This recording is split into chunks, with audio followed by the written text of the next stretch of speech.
Greetings. I'm Walter D. Donnie Kennedy, Chief of Heritage Operations for the Sons of Confederate Veterans, and this is part 2 of our June Commander's Comment. And of course, I'm here with our current Commander-in-Chief for the next month or two, You Paul Gremlin Jr. Can't say that for much longer. Won't have this dog to kick around much longer. Well, Commander, as we discussed in part 1, there's been a lot going on recently, but I also think there's a lot upcoming events for the Sons of Confederate Veterans and Southern Heritage.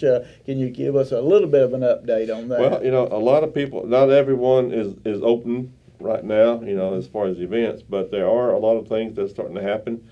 I know, but personally, I'm going to be at a couple of conventions, national conventions. I mean, not national, but division reunions.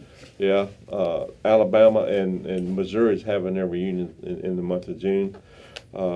But one of the things that's going to happen, that happens every year, the third weekend in June, and that's the Forest Boyhood Home Annual that they have in Chapel Hill. Okay. It's always a lot of fun. It's Chapel Hill, Tennessee. Tennessee, it's true. Chapel Hill, Tennessee, and it's kind of it's like a picnic on the grounds atmosphere. Yeah. There at the Boyhood Home, Forest's Boyhood Home there, so.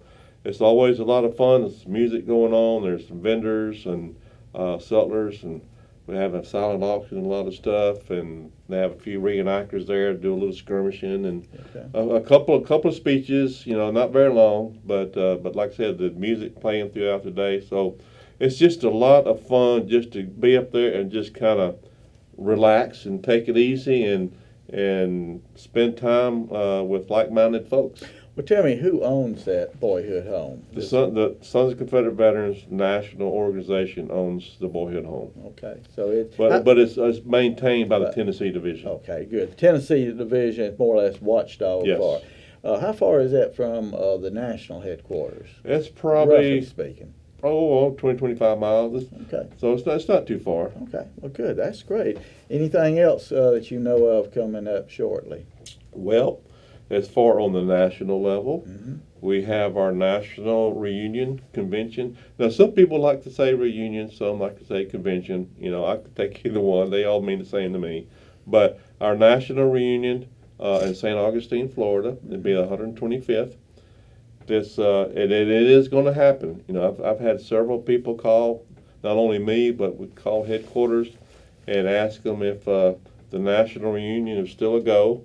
It is. And I tell them, and it's going to happen. The only way it's not going to happen is if the government shuts us down and keeps us from doing it. Other than that, it's going to happen.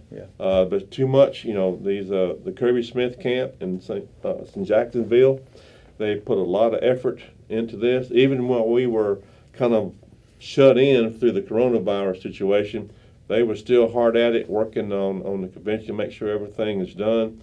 And staying on top of registrations and what have you. So they have done an excellent job on this.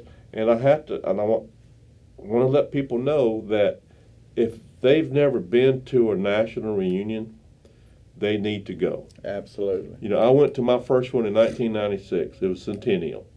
A lot of us from Louisiana went up there, and it was our first time. And for me, personally, I have been to everyone ever since. I haven't missed one. It's just a good time to meet friends, people you haven't seen in a year, make new friends. You'd be surprised at how much fun you can have just being there, talking and visiting with people, like-minded people, and the camaraderie that is involved in these national reunions. Plus, we have business to take care of. And that was going to be my next question. Tell me about the business portion. What's done at the convention? Well, we have Thursday, Friday, and Saturday. We take care of business from, say, roughly 9 o'clock, 8:30 in the morning to around noon 30. We have certain reports that the national officers can kind of bring the members up to date with. I know you'll have your report to do. Correct. The Lieutenant Commander-in-Chief, the Army commanders, our Judge Advocate will have a report. So Adam Southern, the Executive Director, will be giving his report on headquarters. So there's that as far as business to bring everybody up to speed what's going on. Of course, we have our budget that we have to get voted on every year. So that'll be something that we'll be doing, because with the addition with the museum and everything we've been doing there, that'll be included as well. We also have amendments to our Constitution, some proposals that we'll be discussing and voting on, as well as proposals, amendments to our standing rules. We have a few of those to vote on and discuss. It's election year. Like you said, I got about a month left. We will be voting on my replacement, and also Lieutenant Commander-in-Chief.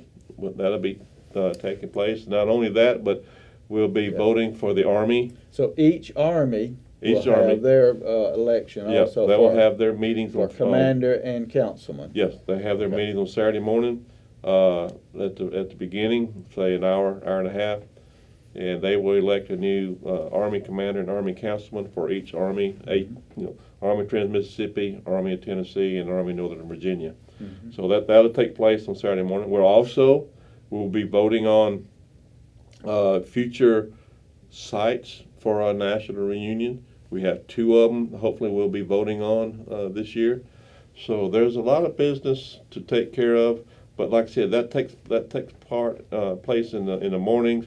2 of the afternoons, early afternoons around 1 o'clock.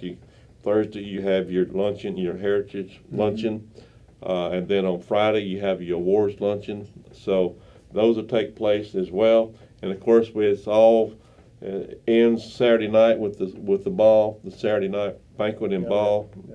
That's where the new commander-in-chief and all the other officers will be sworn in. And you will get to sit down for a change. And I'll sit down for a little while. Not long. I understand you're going to stay busy in the organization level. Well, actually, the person who's running for commander-in-chief, which I'm not saying one way or the other, but it looks like he will get elected. He's filled in for me a time or two. Larry McClooney, our lieutenant commander-in-chief. I understand he has asked you to serve, continue to serve in your position, and which is good. And as long as I can get people like Ray Shores to help me exactly. out. There you go. I think you'll be in good shape. And Ron Kennedy. Yes, that too. Him. But he has asked me to help as well on Southern Victory campaign. Because like we said 2 years ago, this is a long-term plan. Absolutely. And we just done 2 years of it, so we're just now getting it off the ground. Yes. Now we need to let it fly some. And so I will be helping. So you won't be getting rid of me that quick. So. Great. Well, right quick, museum and forest reinterment. Museum. Bring us up on that right we've quick. Just about completed the landscaping. We're working on the landscaping of the museum. The building itself is finished. That's good. From what I've been told, but before we get our certificate of occupancy, we have some bio ponds and stuff that we have to take care of on the landscaping part.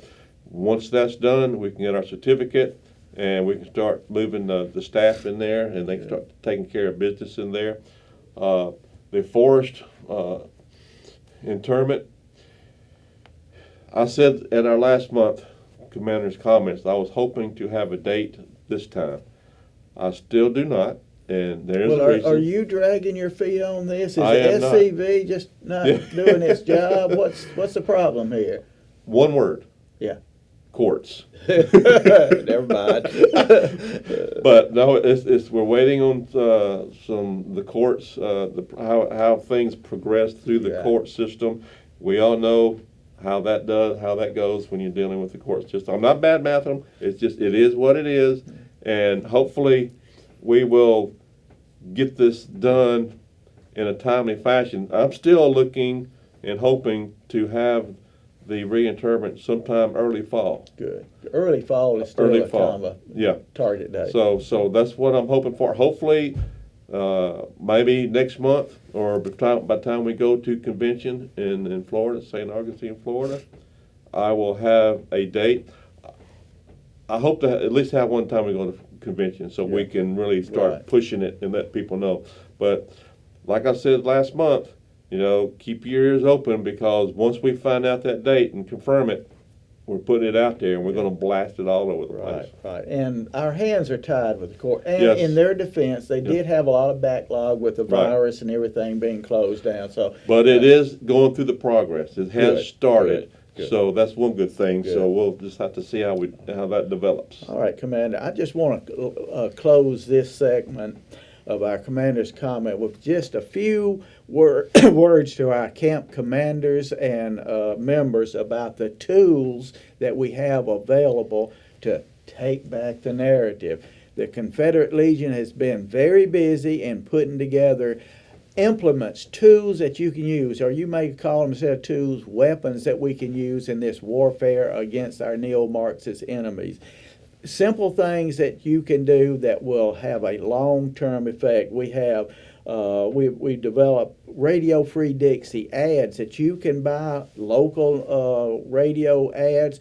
It may not run you more than $100 or $200 to run a series of ads. You can do those. We provide those. The Confederate Legion will, as money holds out, will partner with some camps and double your effort. So we'll do that.